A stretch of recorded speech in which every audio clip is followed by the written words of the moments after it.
के बंध के कारण आसक्ति है। सभी जीवों के बंधन का कारण आसक्ति है। और कोई कारण नहीं, किसी ने रस्सी से नहीं बांधा है, कोई देवी देवता ने। आसक्ति ही बंधन का कारण है। और आसक्ति किसमें? इन अनित्य भोग पदार्थों में। चाहे धन में आसक्ति हो, जमीन में आसक्ति हो, मकानों में आसक्ति हो, अपने पद में आसक्ति हो, या और अपने संबंधियों में, पुत्र प्रपुत्र आदि में, पति पत्नी में, ये जो आसक्ति है यही बंधन का कारण है। और जिसको आसक्ति नहीं वो सदा मुक्त है। आसक्ति ही बंधन का कारण है, वासना ही बंधन का कारण है। जिसमें कोई वासना नहीं वो मुक्त है। इसी हेतु से इनमें दोष दृष्टि को देखते हुए कहा है कि जीव 9 मास जिस गर्भ में रहता है वह पूर्ण दुर्गंध युक्त होता है। फिर से इन सब दोषों को देखकर, इस हेतु से इनमें दोष दृष्टि को देखते हुए कहा गया है कि जीव 9 माह जिस गर्भ में रहता है वह पूर्ण दुर्गंध युक्त होता है। तो उन लोगों को सजग किया जा रहा है कि देखो, अगर इस जीवन का तुमने सदुपयोग नहीं किया और ये भोग पदार्थों में बेटा बेटी नाती पोती धन संपत्ति इन्हीं में मर रहे हो, इसी की खुशियां मना रहे हो, तो फिर 9 महीने गर्भ में उल्टा लटकना पड़ेगा। माँ के गर्भ में उल्टा लटकना पड़ेगा। कैसा वो स्थान है, दुर्गंध युक्त है, मल युक्त है, जहाँ से सब समय मूत्र द्वार से स्राव होता रहता है। उस जगह, उस नरक में तुम्हें फिर जाना पड़ेगा। इसलिए और दूसरी बार माँ के गर्भ में न जाना पड़े, ऐसी भगवान से प्रार्थना करो, हे प्रभु, हे प्रभु, और मैं किसी माँ के गर्भ में जाकर 9 महीने उसे कष्ट नहीं देना चाहता। अभी तक तो अनंत जन्म बीत गए, हर जन्म में 9 माह का कष्ट माताओं को देता आ रहा हूँ, पर अब मैं और अगला जन्म नहीं चाहता, यानी माँ के गर्भ में जाना नहीं चाहता। अस्तु मौत आने से पहले ही मुझे आत्म साक्षात्कार का अवसर दे। शुद्ध वायुमंडल वहाँ नहीं होता है। वहाँ किसी प्रकार का न तो शुद्ध पवन है, न वहाँ प्रकाश है, न वहाँ कोई सुगंध है, और न वहाँ कोई हमारी दुख दर्द को सुनने वाला है। कहते हैं वहाँ जो कष्ट होता है, गर्भ के अंदर छोटे छोटे जो कीटाणु होते हैं, कीटाणु तो सबके जीवन में है, चाहे आप उसको बैक्टीरिया कह दो या कुछ और भी नाम दे दो, पर वो जो कष्ट होता है, तुम्हारा इतना बड़ा शरीर 70-80 केजी का, 5-5.5 फीट का, और एक छोटा सा मच्छर आता तो हाथ दे ऐसे करके मार देती। वो छोटा सा मच्छर, इतना मोटा हट्टा कट्टा शरीर, और वो गर्भ में कितना नन्ना मुन्ना सा बच्चा, उसके ऊपर वो जब मारते हैं डंक, तो 1000 बिच्छुओं का जो कष्ट होता है, 1000 बिच्छुओं का जहरीली, उससे ज़्यादा कष्ट उनको होता है। पर वहाँ वो भोगना पड़, यही तो नरक है, यही नरक है। तो वो कष्ट भोगना पड़ता है। वहाँ कोई प्रकार का न तो आपको हेल्प मिलती है, न प्रकाश, न कोई आपको वहाँ भोजन मिलता है, न कोई हाथ पैर हिलाने डुलाने को स्थान मिलता है। ऐसे जगह पर 9 महीने रहे हो। कितने महीने? आपको 9 मिनट ऐसा ही जगह बनाकर रखा जाए, बोलो सुकांत रहना पसंद करोगे? 9 मिनट वो तो 9 महीने रहे वहाँ। और अभी अगर ऐसे स्थान पर जहाँ न प्रकाश हो, न आपको वहाँ पीने को पानी हो, और न वहाँ आपको शुद्ध वायु हो, और ऐसी जगह पर आपको कितना काले पानी की सजा, तो वहाँ तो फिर भी पीने को भी खाने को भी मिलता था, अंधेरे गोठरी में पड़े रहते थे। लेकिन अगर आज अभी 9 मिनट भी रखा जाए तो आदमी जिंदा नहीं रहेगा, मर जाएगा। वहाँ 9 महीने रहना पड़ा। तो अब विवेक के द्वारा हमको फिर और उस गर्भ में, नरक में ना जाना पड़े। हे मेरे प्रभु, हे मेरे गुरुदेव, हमको उस नरक से मुक्ति दिला दो। जहाँ जठराग्नि सदा प्रज्वलित रहती है उस और दूसरी बात, आपके शरीर के अंदर वो अग्नि कितनी प्रदीप्त है कि गैस के ऊपर कुकर में आग में पकाकर जो भोजन दिया जाता है, वो भोजन भी आपके स्वास्थ्य के लिए कच्चा है, वो परिपक्व नहीं है। तो वहाँ वो एक जठराग्नि प्रदीप्त रहती है। उस जठराग्नि में वो फिर अन्न पकाया जाता है, तब जाकर वो आपके शरीर के योग्य बनता है। इतनी गर्मी में वो बच्चा कैसा सीखता है? जैसे आप आग के ऊपर बढ़िया बैंगन लेकर आते, भरता बनाएंगे, ये बढ़िया बैंगन है, तो वो आग में जैसे सिजाया जाता है ऐसे सीजना पड़ता है। पर प्राणों की रक्षा बनी रहती है प्रारब्ध के माध्यम से। इतना कष्ट, ये रोज अभी 3-4 दिन से मुझे वो पानी की पट्टियाँ नहीं दी जा रही है, लेकिन 45 मिनट 1 घंटा में जब वो पट्टियाँ खोली जाती है तो गरम पानी में जैसे उबाल के रखा हो, ऐसा गरम अंदर से निकलता है। इतनी गर्मी, ठंडी पट्टियाँ, भीगी पट्टियाँ सर पे, आँखों पर, पेट पर प्रतिदिन रखने का अभ्यास बना रखा है। तो जब वो निकलती है, कहाँ से इतनी अग्नि आई? न तो कोई लकड़ी है, न कोयला है, न गैस चूल्हा है, न कोई हीटर है इलेक्ट्रिक, लेकिन इतना आग अंदर है कि वो पानी की ठंडी पट्टियाँ गर्म होकर निकलती है। तो वो जठराग्नि में वो बच्चा रहता है। उस गर्भ में जीव को जो असहनीय अवर्णनीय दुख भोगना पड़ता है, तो वो गर्भस्थ बच्चे को कितना कष्ट होता है, उसकी कल्पना तो वही करेगा जो वहाँ गर्भ में पहुँचेगा। तो यह गर्भ में फिर न आना पड़े, उसके लिए रोज प्रार्थना करो प्रभु से।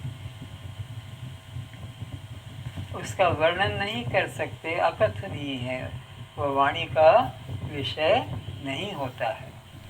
वह तो कुंभीपाक नरक के दुख से भी ज्यादा है, यदि दुर्गंध युक्त दुखदायी स्थान है। वो सबसे अधिक पृथ्वी पर इतना दुर्गंध युक्त स्थान आपको नहीं मिलेगा जो माँ के गर्भ के अंदर होता है। और ये शरीर भी इतना निकृष्ट धातु से है कि इससे अधिक निकृष्ट धातु आपको कहीं नहीं मिलेगी। तभी तो कहा कि अति अधम शरीरा, पंच रचित अति अधम शरीर को अधम से भी अधम, यानी इससे और अधिक कोई गंदा निकृष्ट नहीं स्थान है। जब जीव गर्भ में अतिशय कष्ट को पाता है, तब परमात्मा से प्रार्थना करता है कि हे प्रभु, इस बार यदि मुझे आपकी कृपा से मानव जीवन प्राप्त हो जाए, ध्यान से सुनो, इस बार यदि मुझे आपकी कृपा से मानव जीवन प्राप्त हो जाए, तो मैं जन्म लेकर अवश्य ही सद्गुरु की शरण में जाकर आत्मज्ञान को प्राप्त करूंगा। पर जन्म तो मिल जाता है, और वो माँ के गर्भ में जो प्रॉमिस किया था, जो प्रतिज्ञा की थी, जो वचन दिया था, उसको भूल जाता है। और यहाँ ही ये मेरा पिता, ये मेरी माता, ये मेरा भाई, ये मेरा बहन, ये मेरा मकान, इसी में फिर आसक्त हो जाता है। गर्भ में तो वायदा किया था।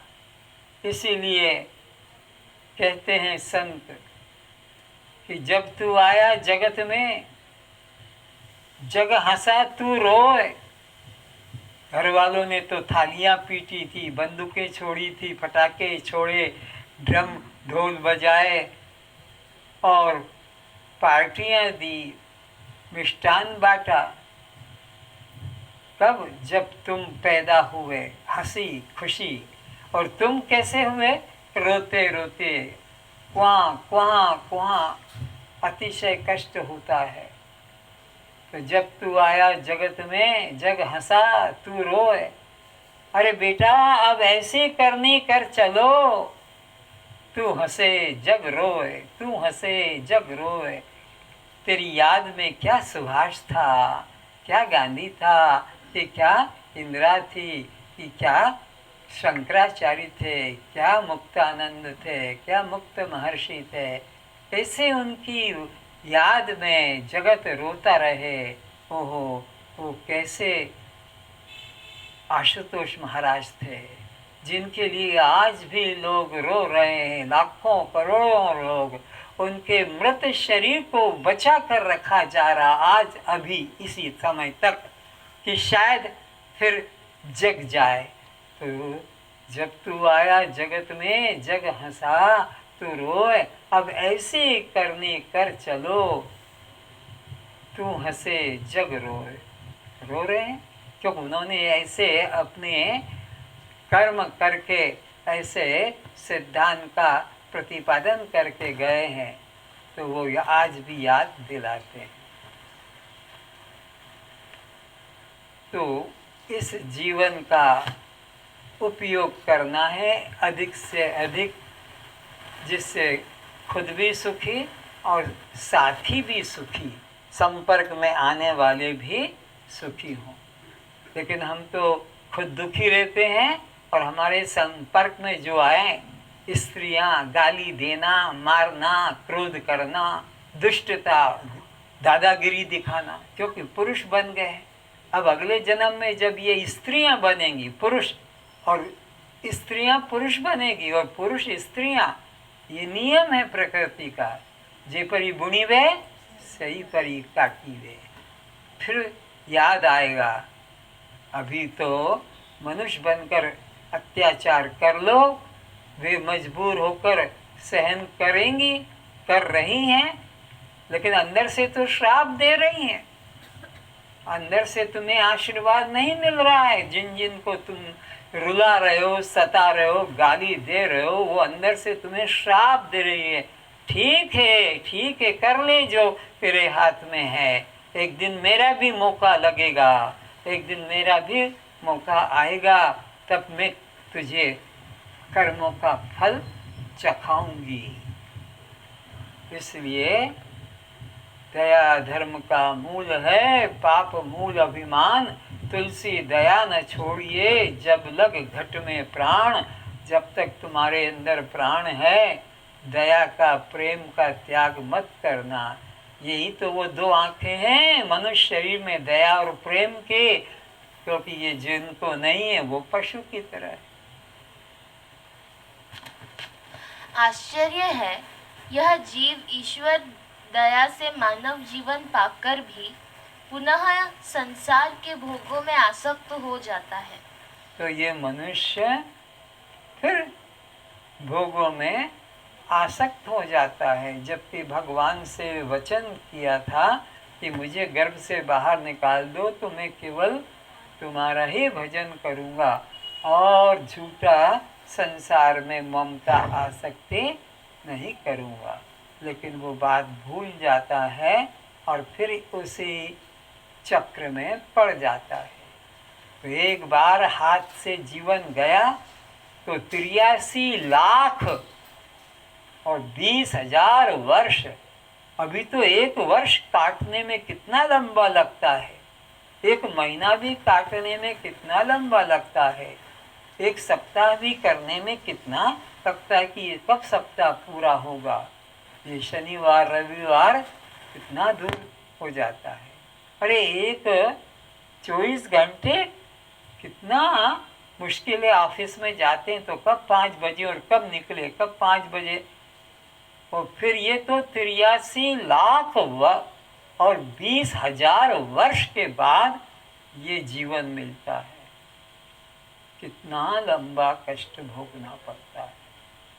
फिर भी मूर्ख लोग, अज्ञानी लोग उसी ही बंधन वाले मार्ग को ही स्वीकार करते हैं और मुक्ति का मार्ग गुरु की शरण में जाना और आत्मज्ञान प्राप्त करना उसमें रुचि नहीं रखते हैं। बस संसार के भोग पदार्थों को पाने में ही रुचि रखते हैं।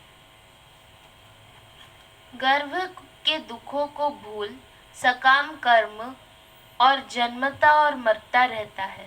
तो अज्ञानी गर्भ के दुखों को याद कराने से भी उनको सुनना पसंद नहीं करता है और जन्म मरण के दुख को ही स्वीकार करता है। इसलिए गर्भ के और कर्म के दुखों को कैसे कैसे भोगना पड़ता है, इसका एक नियम बनाया है कि जब घर में कोई व्यक्ति मरता है तो वो गरुड़ पुराण सुनाया जाता है। गरुड़ पुराण में किस कर्म का क्या फल भोगना पड़ता है, यह वर्णन भगवान विष्णु और गरुड़ जी के बीच में संवाद रूप में है। तो वो जीते जी हनुमान चालीसा चाहे मत पढ़ना, रामायण मत पढ़ना, गीता मत पढ़ना, आज तक तुम्हारे में कोई परिवर्तन नहीं आया, पर गरुड़ पुराण का पाठ जरूर पढ़कर अपना दिन में काम करने जाना, तो तुम्हारा जीवन बदल जाएगा, दृष्टि बदल जाएगी, वाणी बदल जाएगी, भावना बदल जाएगी, कर्म। क्योंकि अरे ये करने से ये फल मिलेगा, ये करने से ये फल मिलेगा, ओहो इस कर्म से ऐसा कष्ट, ना रे बाबा ना, मैं ये कर्म दुष्कर्म और नहीं करूँगा और नहीं करूँगा। और ऐसे रोज करता है, कहता है और रोज ऐसे कर लेता है। देखो भगवान को भी धोखा दे रहा है। अरे कल तो ये पकड़ लिया था, आज क्यों पकड़ रहा है? क्यों वही काम फिर कर लिया, फिर कल पकड़ेगा और फिर वही काम, ये रोज रोज वही करता रहता है। तो यह जीवन भगवान के आगे समर्पित कर दो उनके पाने के लिए और संसार के तरफ से मन को हटा लो। जब जीव प्राणों को त्यागने लगता है तब पुकारता है कि हे स्वामी, हे प्रिया, हे पुत्रो, तुम मुझे मृत्यु से बचाओ। अब जब मौत आ जाती है तब यह कांपता है और अपने बेटा बेटी नाती को, अरे उसको बुला दो, उसको बुला दो, मरने के पहले मेरे को उसको दिखा दो। अब वो मन उधर खींच रहा है और यमराज उधर खींच के ले जा रहा है। बड़ी मुश्किल में पड़ जाता है। इधर ममता टूटती नहीं, उधर वो यम छोड़ता नहीं और प्रार्थना करता है, बचाओ मेरे बेटा मेरी बेटी, मैंने तुम्हारे लिए कितना कितना किया है, हैं? तुम मेरी रक्षा करो, बचाओ मुझे मौत से। पर वहाँ मौत के आगे किसी का वश नहीं चलता। राम को भी जाना पड़ा उसी रास्ते से, कृष्ण को भी, हिरण्यकश्यप को भी। कोई भी बड़े से बड़ा पहलवान हो कि धनवान हो कि राजा महाराजा हो कि कोई सिद्धेश्वर हो, जो जन्मा है सो मृत्यु तो अवश्यंभावी है। वो न गायत्री पाठ से जाएगी, न वो आपके महामृत्युंजय जाप से जाएगा, न राम नाम की माला से जाएगी। जितने दिन का ये जीवन मिला है भोग कर सबको यहाँ से जाना है, क्योंकि ये तुम्हारा स्थायी घर नहीं है। स्थायी घर तो वो है जहाँ से वापस नहीं आना पड़ता। गीता में 15 अध्याय में लिखा, यद गत्वा न निवर्धन्ते तद्धामम परमम मम। जहाँ से वापस नहीं आना है वो मेरा या जीव का असली घर है, जिस जगह जाकर फिर वापस आना नहीं पड़ता, वो अपना घर है। ये अपना घर, ये धर्मशाला है, ये होटल है, ये रेस्टोरेंट है। यहाँ से अपना काम करके निकलना होगा, नहीं तो निकाल दिए जाएंगे। अधिक दिन यहाँ नहीं रह सकते। तुम सब अपने अपने लिए सोचो कि हमारा वारंट निकल चुका है और जब दिन आ जाएगा उसी दिन यहाँ से निकलना होगा। सारी जीवन की कमाई का धन मुझे मृत्यु से बचाने में लगा दो। सारी पृथ्वी का धन भी, अपनी कमाई का तो जाने दो, सारे पृथ्वी का भी धन, चाहे वो सिकंदर हो जो उसने कि पृथ्वी पर अपना आधिपत्य कर लिया था, पर उस सिकंदर को भी वह मृत्यु से धन बचा नहीं सका। पर वो कहता है, अरे मैंने तुम्हारे लिए इतना धन संग्रह किया है, अब मेरे को बचाने के लिए, डॉक्टर का उपचार के लिए, औषधि के लिए, ट्रीटमेंट के लिए वो धन लगा दो। लेकिन वो धन भी काम आता नहीं। जैसे सर्प के मुख में पड़ा मेंढक चिल्लाता है कि मुझे इस मृत्यु से बचाओ, यह जीव इधर तो मृत्यु पाश से बंधा है, उधर संबंधियों के मोह पाश से खींचा जाता है। जैसे कोई सांप मेंढक को पकड़ लेता है, मेंढक के मुख में भी कुछ और कीड़े पकड़ने की इच्छा है।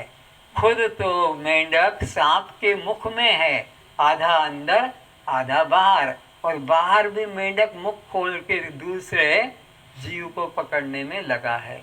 ऐसी अवस्था, इधर तो मौत हमें खींच रही है और इधर हमारा संसारियों की मोह ममता हमें खींच रही है। दोनों तरफ से हम पिस रहे हैं।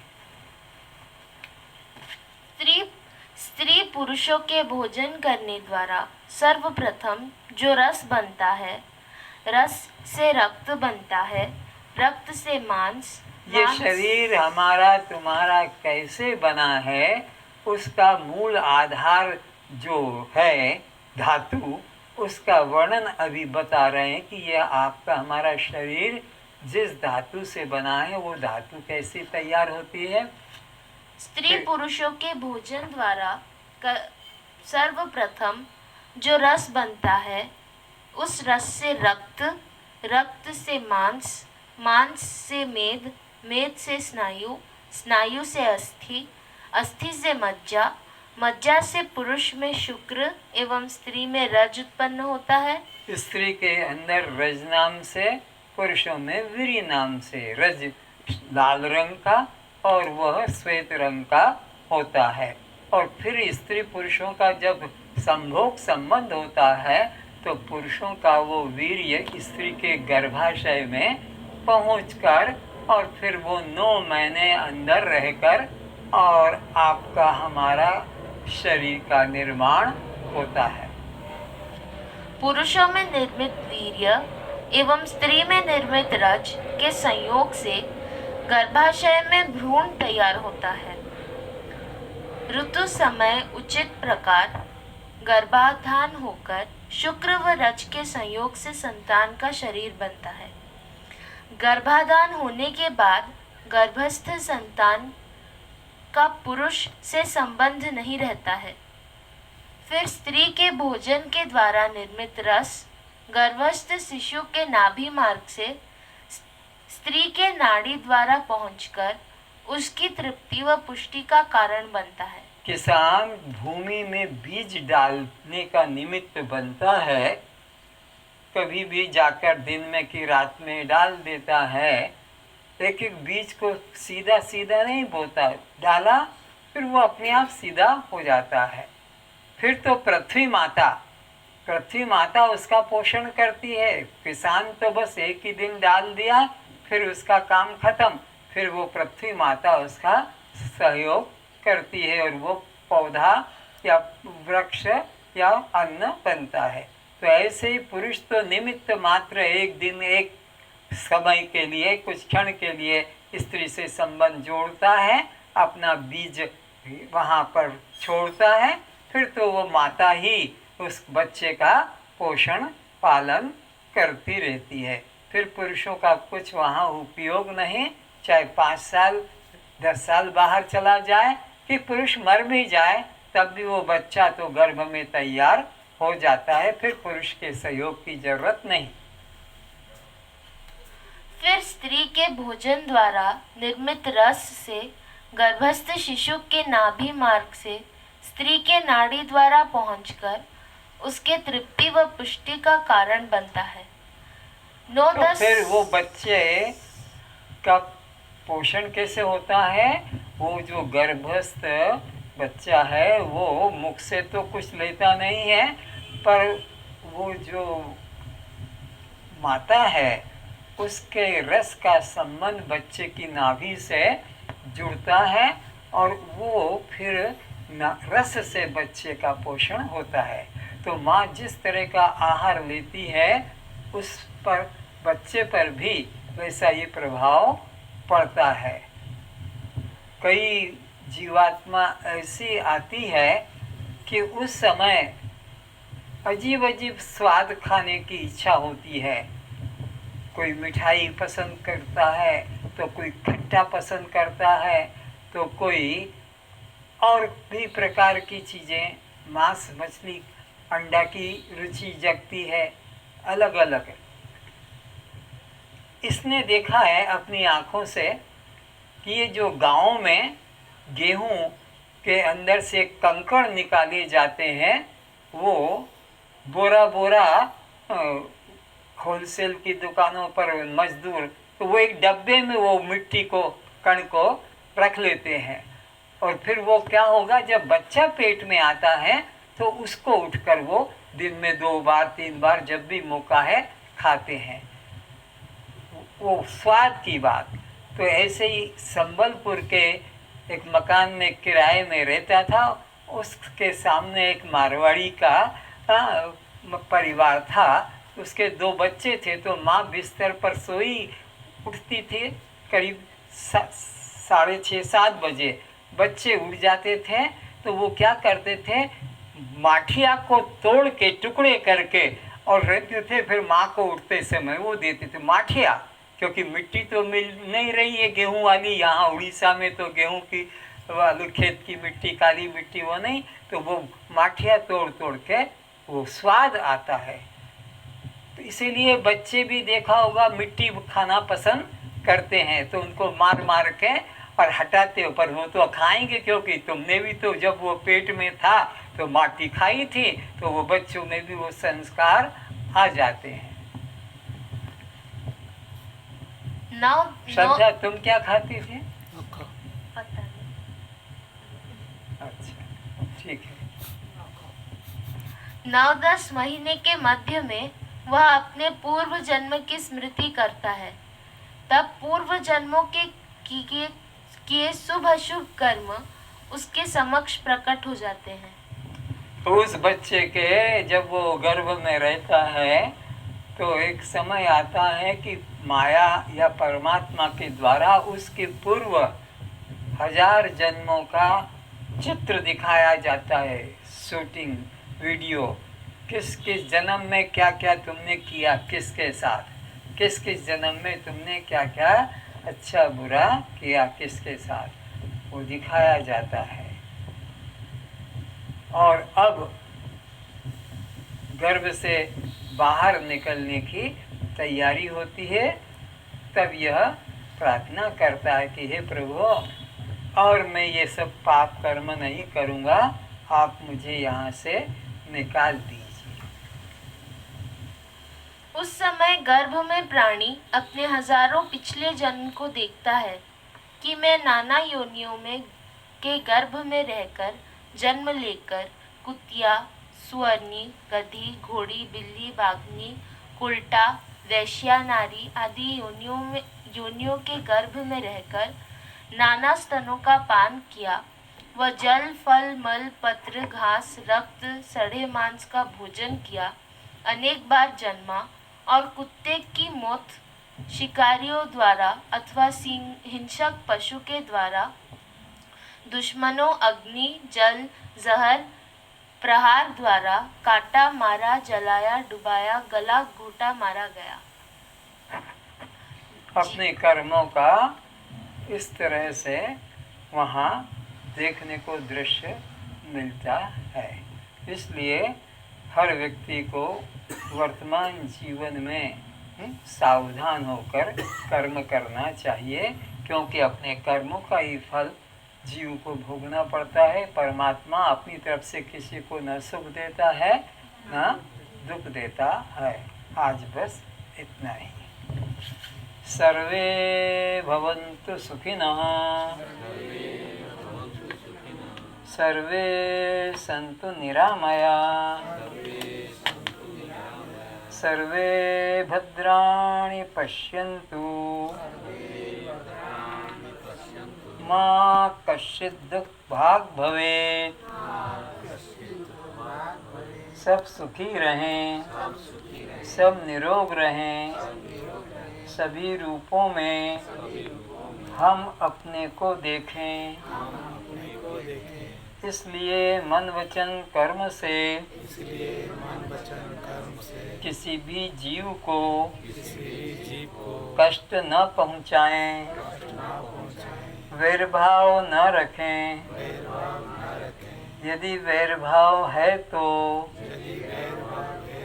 उससे क्षमा याचना करें। अब हमारा कोई शत्रु नहीं है, अब हमारे सभी मित्र हैं। सबका कल्याण हो, सबका कल्याण हो। आप सभी पुण्यात्माओं को मेरा पुनः प्रणाम। आप लोगों ने आज का विषय ध्यान से सुना है और ज़रूर इस जीवन के कर्मों को ठीक रखने के लिए प्रतिज्ञा भी की होगी, क्योंकि हमारे कर्म ही आगे हमको भोगने को मिलते हैं। पिछले जन्म में जो किया था वो आज हमें मिला है, अब जो कर रहे हैं आगे के लिए वो तैयार हो रहा है।